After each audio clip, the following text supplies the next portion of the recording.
See. He say he about to join. He got to say to be, but he gonna do all his stuff with friends because his dad employed the friends. Oh, Like wow. basically like I could have gone like I could have did everything I needed to. Now it's just that I ain't finished school yet. Yeah. That's all. Cause he's like he was up there, he was up there taking the test up there. Hmm. Cause his mom's active duty too, but she's like a civilian, so she stays at home Oh, because she has like. yeah. Ah, wild. Hello, folks. A love like okay. Who are we? Who do we have here?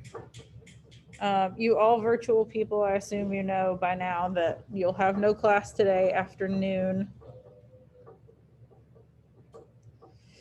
Let's see. We have no Ian. Surprisingly, I go still special for what? a marker, No. purple. You Let me see if I have one. I don't know if I do, but I know you got are these drivers? Hang on. Oh, these are window markers. Where in the world did I get a thing like that? Just like right on the window. Crazy. Or like how in the math class they'll have like a clear screen. Yeah. Okay, I'm afraid these are all I have, but I don't want to interrupt Stover's classes to get other ones. Oh, here comes Ian. I knew he'd show up. Miss McClellan. Yes. So do we have school like regularly tomorrow? Yes. the things will be a lot. Really? As far as we know, The yes. things will be a lot. Okay. Nothing has been said to the contrary. Okay. Very clean. Got your nails instead of both.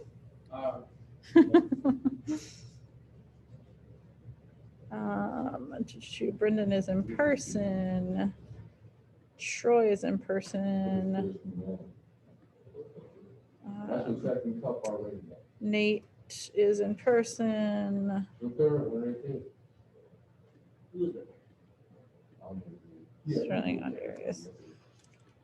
Um,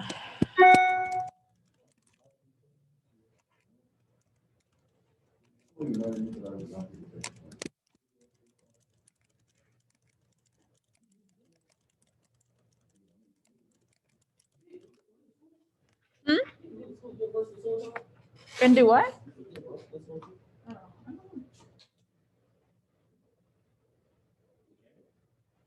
Probably not. Just last year. What's the thing to it? Oh, the snaps is still I don't know that anyone, I mean, do you guys drive to school? Yeah. I don't know that anybody's even thought about it this I was year. asked because yesterday Josiah was trying to get me to go to check this one yesterday. I was like, that ain't even about to happen. Yeah. That's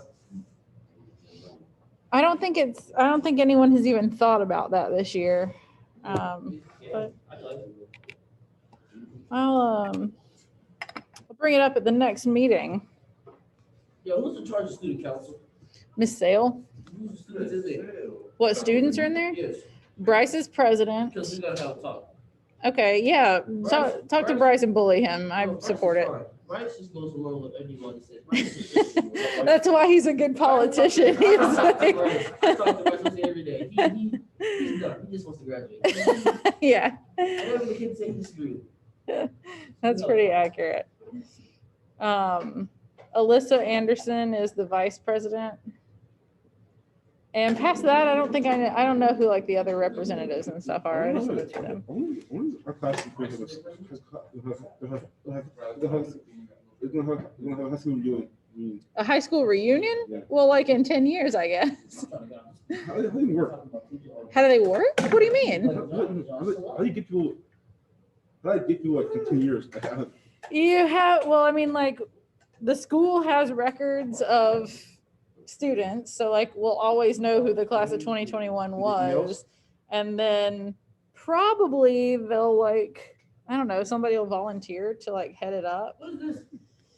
That's the liquid that goes in the, Oh, that. yeah, whatever you call that. This, you knew what I meant when I did that. Even your high school reunion? I did not go to my high school reunion. I mean, we've only had one, but not very many people went because there were these twins that went to my high school and their house was like the party house and they were like everybody was friends with them.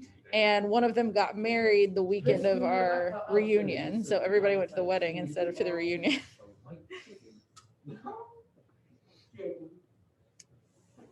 Okie doke, okie doke. Let's see. I feel like I needed to. I did this yesterday. I feel like I had something to tell you guys, but today's so weird. It's like not even. It's not sticking with me, and I can't remember. You Banbury cheese. I think it's like you cheese curd. I don't know. Like it's not. It doesn't really mean anything. It's just an insult. Banbury cheese. I'm looking it up.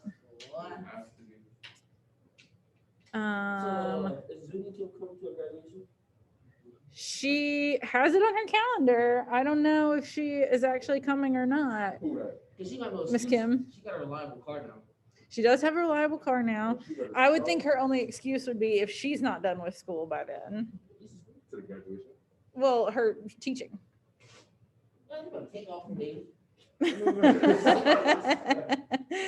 She wants to, and she has not indicated that she's not going to come. She knows when it is.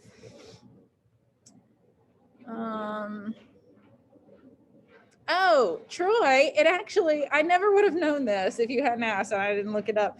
It actually is like a joke about him being skinny because like there's one up there that says you Banbury cheese and it's like, it's very thin so that when people pare away the rind, there's like not much cheese to eat. So in The Merry Wives of Windsor, a character calls Abraham Slender a Banbury cheese in mockery of his name, and one assumes his slenderness. You know, Shakespeare's versatile by now. He is what? Oh yeah. I Just would take a look love at the numbers. Shakespearean insult bandages. That's hilarious. Their fries are so good though. I love Checkers fries. You know, I don't know if I've ever eaten it at East Bay Deli. What? You haven't eaten East Bay Deli? Bro, you're missing out. I don't think I have. You must. Ye old fashioned, is that what you said? Mhm. Your fashion slaps. Don't work there though. It's terrible. You worked there? I did for one day. Oh. So the turnover rate there is ridiculous. They have like new staff like every week. Oh. They must not be so like are they not very nice to their employees from the one The day? management is just god awful. Dang. Yeah, they just filter through people to keep their store open instead of actually like hiring good long-term employees. I totally meant to tell you guys about this. Oh, and I need to order my lunch from that thing we were looking at yesterday. Order lunch for PTO. Okay, I was looking around for my freaking Frankenstein and I don't think I have it open. So give me just a minute here. A love like ours is love that's hard to find.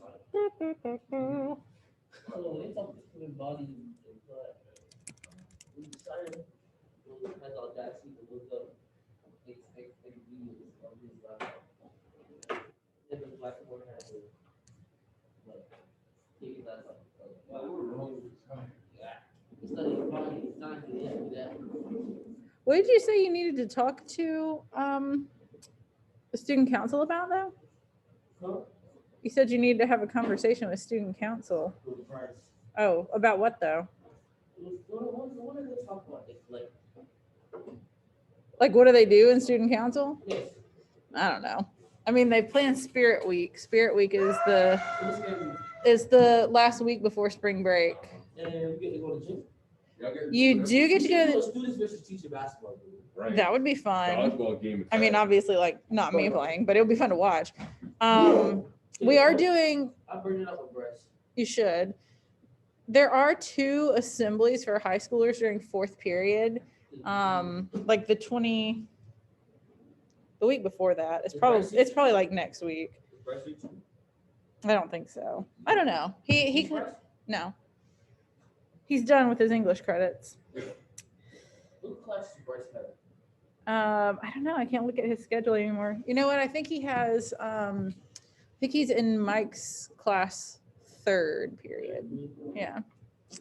And I don't know past that. You want to do students versus teacher? You got a gym? You got students? And we got stuff that we didn't have. We got tall teachers. We do have some tall teachers.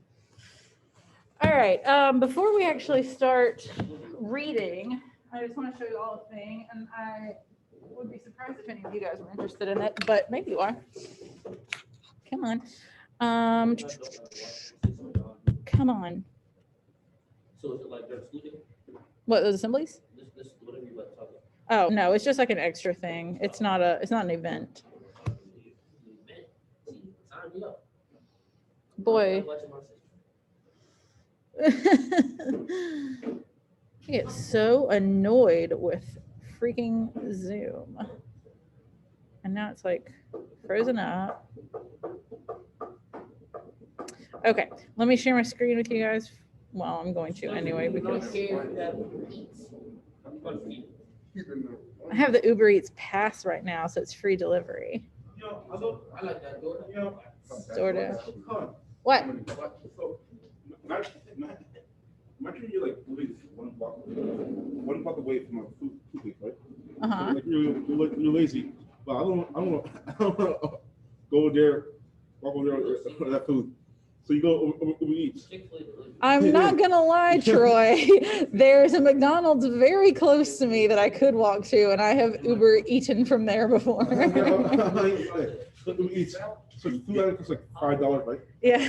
And so you can pay the $5 like the tax. But then $5 like $20. I know that's the bad thing about like Uber Eats. There's so many fees and stuff that I'll get like a hamburger and it costs me $20. So annoying. So I want to. What's the point of paying Uber Eats? Yeah, So you don't have to move. You can stay on your couch. Now, to be fair, I have walked to like sports pub before. That's very close, but like McDonald's, come on. All right, this was the thing I was going to tell you about. There's no obligation to do this at all, but there is a financial prize. This poetry contest. Contest, yes. They do this every year, but here it is. If you win, you get $500, so that's pretty cool.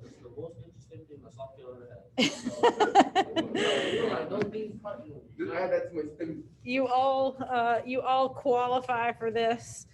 The poem gets published, and then you get invited to read it at, well, a virtual meeting this year. No more than 32 lines, appropriate subject matter. And if you decide that you want to do this, I'll publish this on Canvas. You only have till April 15th to do this, but if you decide you want to do it, if you want to write a poem and submit it, then you would send it to me, because I would put all of the ones from Allegro together.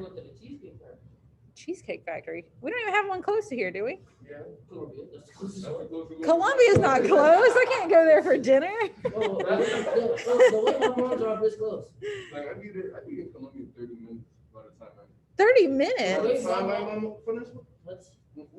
Oh my mom- God. you put the 93 in the tank and that's it. My mom owns a 2020 Malibu RX. I was like, why? Why? And then she turns like a 2-hour job to like a 1 hour 50 minute drive. Like, Yeah. One time I went to take my DMV, like my driver test, out of town. knew. And it was like 1 hour 30 minutes away. And like I was looking on the dash, I was like, okay, so we got 1 hour 30 minutes away. I woke up. I know we at, and I see this at 45 minutes. I was like, hey, no way. I know I was just for that long. I was like, geez, speed of this time. 45 minutes is. Now I feel like I want to go like visit Jufer under the guise of visiting Jufer, go to Cheesecake Factory for dinner. I mean, it's like hour and a half, maybe a little less. We only go to Cheesecake Factory after my mom's graduation. So Mm, like the zoo is the zoo, then the mall, and then Cheesecake Factory is at the mall. yeah. And then Ruby's Tuesday is like on the other side. You just message him like, "Hey, do you want to hang out and go to the Cheesecake Factory?" And then he's like, "No, that's cool. I'm gonna go anyway." That's funny. Funny and mean. You know what, Sterling? When we graduate? June 15th. June 15th, you can see the bumper. You can see my bumper. Picture the car.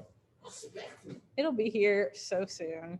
We only have like a week after spring break is the end of quarter 3. So after that, it's going to go really quick. All right, we should read. Hopefully y'all read or listened to chapter 22 over the last couple of days, which like the most important thing from that is that they got married. Victor and Elizabeth got married. Why are we still calling him the monster? Can we just call him Frankenstein? Because Frankenstein is Frankenstein, the doctor. We could call him something. We can come up with a name for him. But he doesn't have a name. It sucks. It would suck not to have a name.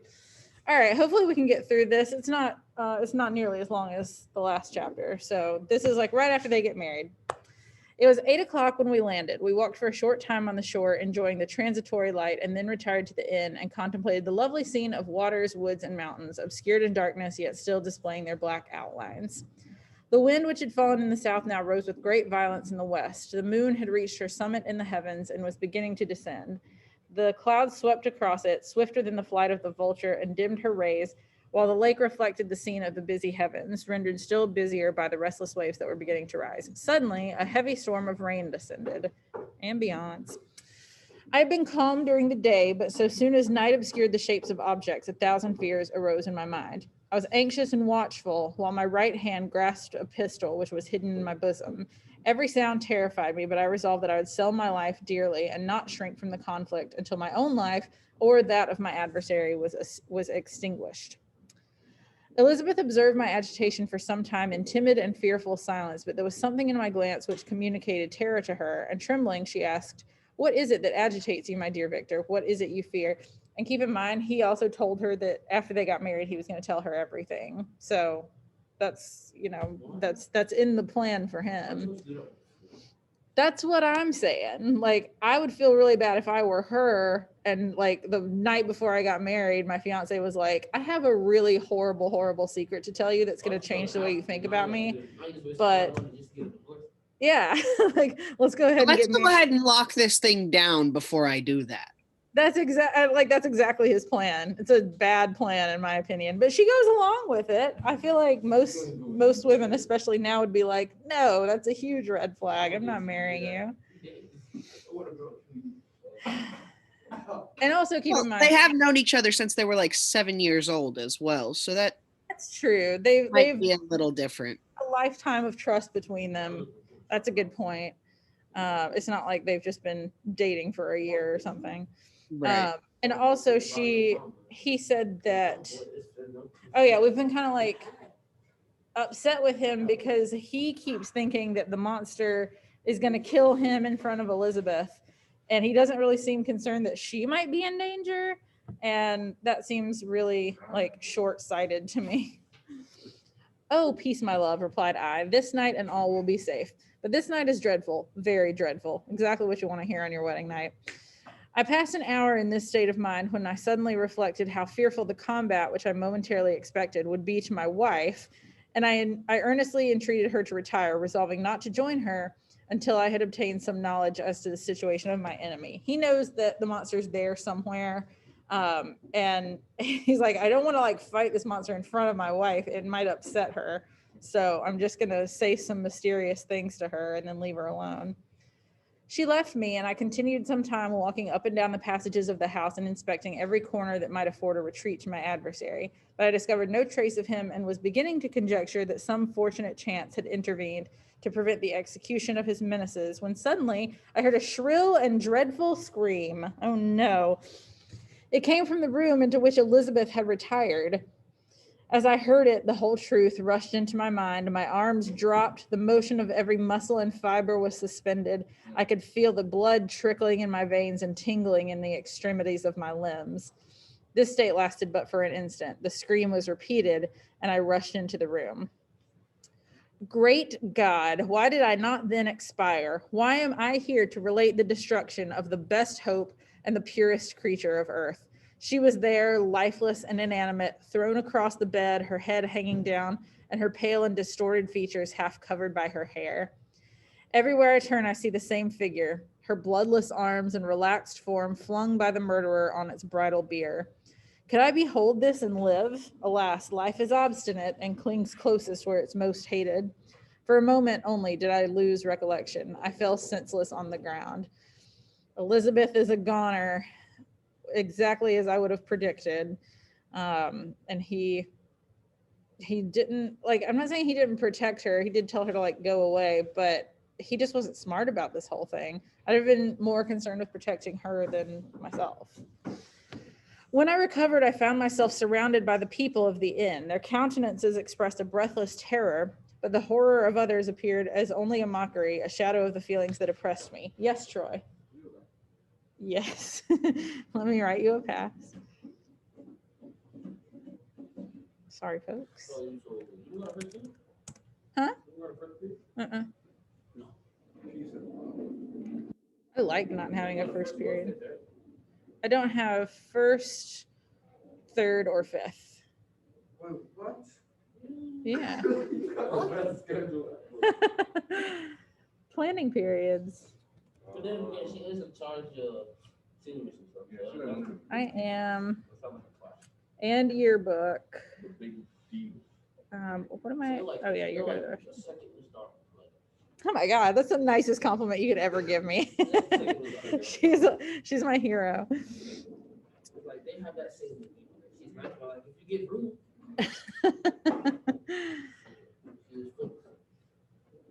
I've been pretty chill this year. Yeah, she doesn't I do haven't like, had to. We really got a lot of students for you to. exactly.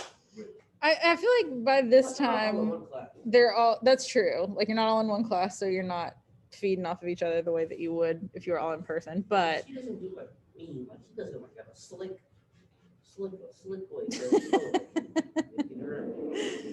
I remember, I'm going to continue in just a second. I remember one time Bryce told me that if Miss Darling and I ever taught a class together, we could put some students in counseling. And next year we're teaching a class together for seniors. I'm so excited.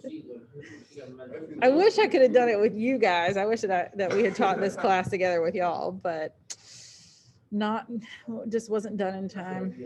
TC class. Like everybody sitting up full attention. Nobody, like, oh my God. I'm bored at one time. You be scared to blink. Scared to blink. Look at you. She's fierce. Okay. I escaped from them to the room where lay the body of Elizabeth, my love, my wife, so lately living, so dear, so worthy. She had been moved from the posture in which I'd first beheld her, and now, as she lay, her head upon her arm, and a handkerchief thrown across her face and neck, I might have supposed her asleep. I rushed towards her and embraced her with ardor, but the deadly languor and coldness of the limbs told me that what I now held in my arms had ceased to be the Elizabeth whom I had loved and cherished. The murderous mark of the fiend's grasp was on her neck, and the breath had ceased to issue from her lips. It's kind of like his calling card is like fingerprints on the neck. While I still hung over her in the agony of despair, I happened to look up. The windows of the room had before been darkened, and I felt a kind of panic on seeing the pale yellow light of the moon illuminate the chamber. The shutters had been thrown back, and with a sensation of horror not to be described, I saw at the window a figure the most hideous and abhorred. A grin was on the face of the monster. He seemed to jeer. as with his fiendish finger, he pointed towards the corpse of my wife. That's grim. He's like, I just killed your wife. And he's like pointing at her dead body. It's really, really grim. I rushed towards the window and, drawing a pistol from my bosom, fired, but he eluded me, leaped from his station, and running with the swiftness of lightning, plunged into the lake. The report of the pistol brought a crowd into the room. I pointed to the spot where he had disappeared, and we followed the track with boats. Nets were cast, but in vain. After passing several hours, we returned hopeless, most of my companions believing it to have been a form conjured up by my fancy. After having landed, they proceeded to search the country, parties going in different directions among the woods and vines. I attempted to accompany them and proceed a short distance from the house, but my head whirled around, my steps were like those of a drunken man. I fell at last in a state of utter exhaustion. A film covered my eyes, and my skin was parched with the heat of fever. Of course it was. He's always getting sick when he's upset. In this state, I was carried back and placed on a bed, hardly conscious of what had happened. My eyes wandered around the room as if to seek something that I had lost. After an interval, I arose, and if by instinct, crawled into the room where the corpse of my beloved lay. Ooh. There were women weeping around. I hung over it and joined my sad tears to theirs. All this time, no distinct idea presented itself to my mind, but my thoughts rambled to various subjects, reflecting confusedly on my misfortunes and their cause. I was bewildered in a cloud of wonder and horror. The death of William, the execution of Justine, the murder of Clairville, and lastly, of my wife. Even at that moment, I knew not that my only remaining friends were safe from the malignity of my fiend. My father even now might be writhing under his grasp, and Ernest might be dead at his feet. This idea made me shudder and recalled me to action. I started up and resolved to return to Geneva with all possible speed. So he only got 2 people left in his life, his father and his brother. And he's like, the monster's already left, so I should go and like try to protect them if I'm not already too late.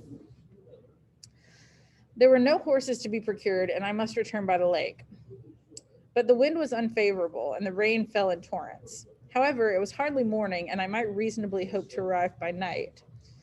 I hired men to row and took an oar myself, for I had always experienced relief from mental torment and bodily exercise, but the overflowing misery I now felt and the excess of agitation that I endured rendered me incapable of any exertion. I threw down the oar and, leaning my head upon my hands, gave way to every gloomy idea that arose. If I looked up, I saw the scenes which were familiar to me in my happier time, and which I had contemplated but the day before in the company of her who was now but a shadow and a recollection. Tears streamed from my eyes. The rain had ceased for a moment, and I saw the fish play in the waters as they'd done a few hours before. They then had been observed by Elizabeth. Nothing is so painful to the human mind as a great and sudden change. The sun might shine or the clouds might lower, but nothing could appear to me as it had done the day before. A fiend had snatched from me to me? What does this mean? A fiend had snatched from me to me, as it every hope. I don't understand that at all. That's weird. I feel like it's just typos. That doesn't make any sense. From me to me, as it every hope of you. I don't know. I think it just means snatch from me every hope of future happiness. I think it's just got tons extra words in there. It's this issue with this book just needs some editing. No creature had ever been so miserable as I was. I feel like he said that a lot. So frightful an event is single in the history of man, but why should I dwell upon the incidents that followed this last overwhelming event? Mine has been a tale of horrors. I have reached their acme, and what I must now relate can be but tedious to you. Know that one by one my friends were snatched away. I was left desolate. My own strength is exhausted, and I must tell in a few words what remains of my hideous narration.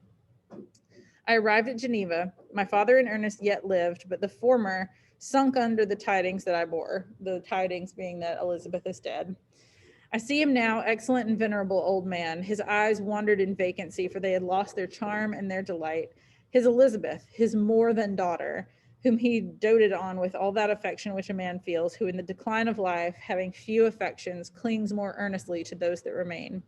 Cursed, cursed be the fiend that brought misery on his gray hairs and doomed him to waste in wretchedness. He could not live under the horrors that were accumulated around him. The springs of existence suddenly gave away. He was unable to rise from his bed, and in a few days he died in my arms. So dad is dead too. The monster didn't kill him, but he's so overwhelmed with grief at Elizabeth's death. Not to mention, he loved Henry Clairville and he's dead. His youngest kid has been murdered. This other person, Justine, who was basically a member of his family, has been executed for murdering William. It's just a lot, and he like his heart just gives up. So even though the monster didn't like kill him, in a way he did, like in a roundabout way he did. He's the cause of his death. So he basically has no one now. Like, we don't care about Ernest. We don't even know him. I'm sure he does, but what then became of me? I know not. I lost sensation, and chains and darkness were the only objects that pressed upon me. Sometimes indeed I dreamed that I wandered in flowery meadows and pleasant vales with the friends of my youth, but I awoke and found myself in a dungeon. Melancholy followed, but by degrees I gained a clear conception of my miseries and situation, and was then released from my prison. For they had called me mad, and during many months, as I understood, a solitary cell had been my habitation. Liberty, however, had been a useless gift to me had I not, as I awakened to reason, at the same time awakened to revenge. As the memory of past misfortunes pressed upon me, I began to reflect on their cause. Let me move that out of the way.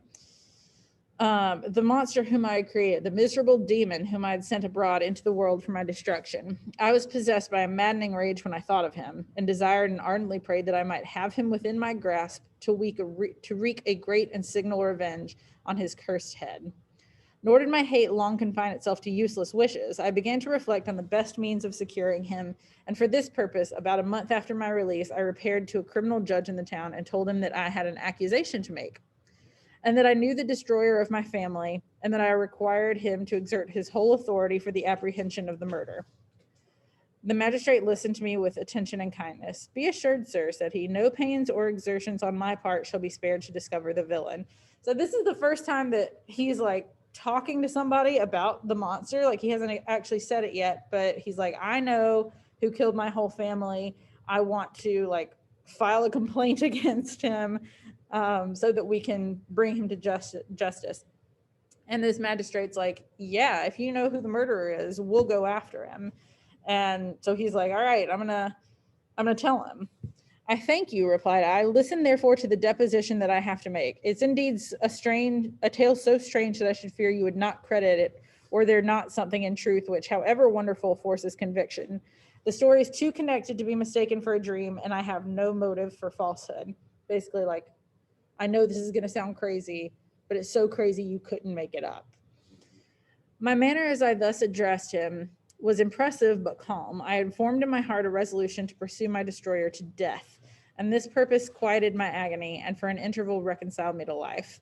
I now related my history briefly, but with firmness and precision, marking the dates with accuracy and never deviating into or exclamation.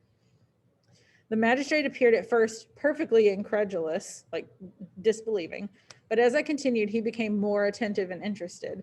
I saw him sometimes shudder with horror, at others a lively surprise, unmingled with disbelief, was painted on his countenance. When I concluded my narration, I said, this is the being whom I accuse, and for whose seizure and punishment I call upon you to exert your whole power. It's your duty as a magistrate, and I believe and hope that your feelings as a man will not revolt from the execution of those functions on this occasion. This address caused a considerable change in the physiognomy of my own auditor. Why do you have to say physiognomy? Just say like the way he looked. He had heard my story with that half kind of belief that's given to a tale of spirits and supernatural events, but when he was called upon to act officially in consequence, the whole tide of his incredulity returned. He, however, answered mildly, I would willingly afford you every aid in your pursuit. But the creature of whom you speak appears to have powers which would put all my exertions to defiance. Who can follow an animal which can traverse the sea of ice and inhabit caves and dens where no man would venture to intrude? Besides, some months have elapsed since the commission of his crimes, and no one can conjecture to what place he has wandered or what region he may now inhabit.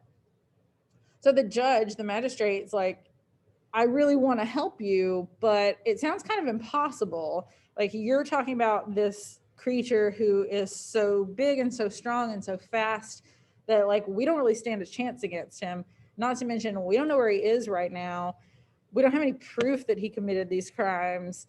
We're just kind of at a loss. So it's not like he doesn't believe him, but he's just kind of trying to be practical, and maybe also like a little afraid to do anything about it, because this monster sounds terrifying. I do not doubt that he hovers near the spot which I inhabit, and if he has indeed taken refuge in the Alps, he may be hunted like the chamois, I don't know what that is, and destroyed as a beast of prey. But I perceive your thoughts. You do not credit my narrative, and do not intend to pursue my enemy with the punishment which is his desert. As I spoke, rage sparkled in my eyes. Hello. The magistrate was intimidated. You're mistaken, said he. I will exert myself if it is in my power to seize the monster. Be assured that he shall suffer punishment proportionate to his crimes. But I fear from what you have yourself described to be his properties that this will prove impracticable. And thus, while every proper measure is pursued, you should make up your mind to disappointment. That cannot be, but all that I can say will be of little avail. My revenge is of no moment to you, yet while I allow it to be a vice, I confess that it is the devouring and only passion of my soul. My rage is unspeakable when I reflect that the murderer whom I have turned loose upon society still exists. You refuse my just demand. I have but one resource, and I devote myself, either in my life or death, to his destruction. So dude's not going to help him. He's the one person that actually knows the story now, other than Victor. But he's just like, it's not practical to think that we could actually pursue and capture this monster. And so Victor's just like, I'm gonna do it with you or without you. I'm not gonna rest until I destroy this monster.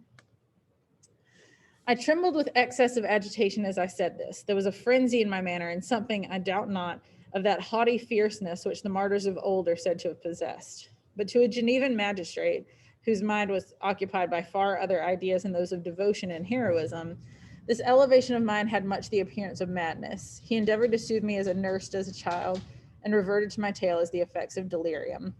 Man, I cried, how ignorant art thou in the pride of wisdom. Cease, you know not what it is you say. I broke from the house angry and disturbed, and retired to meditate on some other mode of action. All right, so we only have one full chapter left.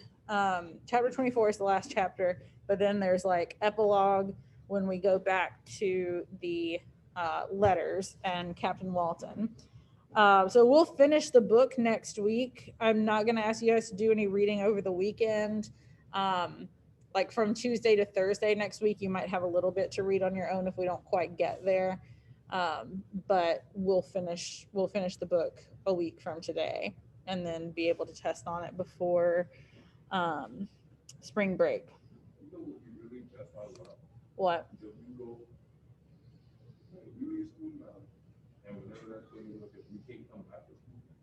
Oh, that would be awful. Oh, I'd be miserable.